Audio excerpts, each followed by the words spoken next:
வணக்கம் ஃப்ரெண்ட்ஸ். இந்த வீடியோவில் நம்ம என்ன செய்தி பார்க்க போகிறோம்னா, நடிகர் ஜிபி முத்துவுடைய தம்பி மனைவிக்கு அரிவாள் வெட்டு, 18 பேர் மீது வழக்கு பதிவு, உடன்குடியில் இரு தரப்பினர் மோதல், இணையதளத்தில் வைரலாகும் சிசிடிவி காட்சிகள். வாங்க என்ன தகவல் என்ன செய்தின்னு இந்த வீடியோவில் பார்க்கலாம். முதன்முறையாக நம்ம சேனலை பார்க்குறீங்கன்னா சப்ஸ்கிரைப் பண்ணாதவங்கள சப்ஸ்கிரைப் பண்ணிக்கோங்க. பெல் பட்டன் சிம்பல் அமைக்கி நம்ம சேனலோட நோட்டிஃபிகேஷனுக்கு எனபிள் பண்ணிக்கோங்க. நாங்கள் போடுற வீடியோ எல்லாமே உங்களுக்கு உடனுக்குடனே வந்து சேரும். வாங்க என்ன தகவல்னு பார்க்கலாம். ஜிபி முத்து அவர்களுடைய பேரை சொன்னால யாருக்குமே தெரியாத ஆளே கிடையாது. அந்த அளவுக்கு பார்த்தீங்கன்னா டிக்டாக் மூலம் மிகப்பெரிய ஒரு பிரபலம் அடைந்தார். இந்த பிரபலம் அடைந்ததை வைத்து சினிமாவிலையும் நிறைய வாய்ப்புகள் பெற்றிருந்தார்.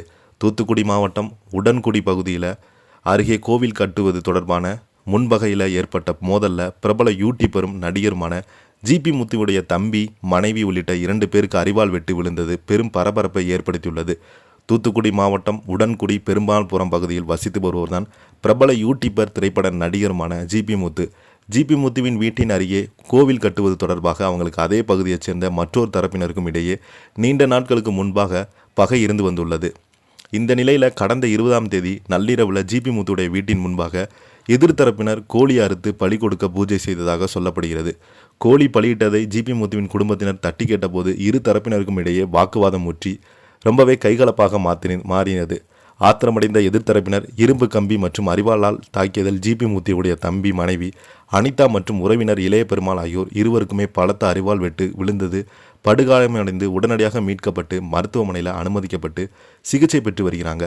இந்த சம்பவம் குறித்து குலசேகரன்பட்டி காவல்துறையினர் இரு தரப்பினருக்கும் புகார் அடிப்படையில் வழக்கு பதிவு செய்திருக்கிறாங்க. தன் குடும்பத்தினர் மீது தாக்குதல் நடத்தியதாக பரமசிவன், மாடசாமி, ஆத்திச்செல்வம், வேம்புநாதன், முத்துகிருஷ்ணன், மகேஷ் சுந்தரவேல், சுடலையாண்டி ஆகிய 8 பேர் மீது போலீசார் பார்த்தீங்கன்னா வழக்கு பதிவு செய்திருக்கிறாங்க. தம்மை பிளாஸ்டிக் நாற்காலியால் தாக்கியதாக எதிர்த்தரப்பு அளித்த புகாரின் பேரில் நடிகர் ஜிபி முத்து அவரது தந்தை கணேசன், மனைவி மற்றும் அஜிதா, தம்பி மனைவி அனிதா, உறவினர் இளைய பெருமாள், வேல்முருகன் மற்றும் ஜிபி முத்துவின் குழந்தை உட்பட 10 பேர் மீது போலீசார் வழக்கு பதிவு செய்து தீவிர விசாரணை நடத்தி வருகிறாங்க. இப்போ பார்த்தீங்கன்னா இந்த செய்தி சிசிடிவி காட்சிகள் சோசியல் மீடியாவில் வெளியாகி ரொம்பவே அதிர்ச்சியை ஏற்படுத்தியிருக்கிறது. இந்த செய்தியை பற்றி நீங்கள் என்ன நினைக்கிறீங்க? கீழே உள்ள கமெண்ட் பாக்ஸில் மறக்காமல் பதிவிடுங்க. இந்த வீடியோ உங்களுக்கு பிடிச்சிருந்தா லைக் பண்ணுங்கள், ஷேர் பண்ணுங்கள், கமெண்ட் பண்ணுங்கள். நன்றி, வணக்கம்.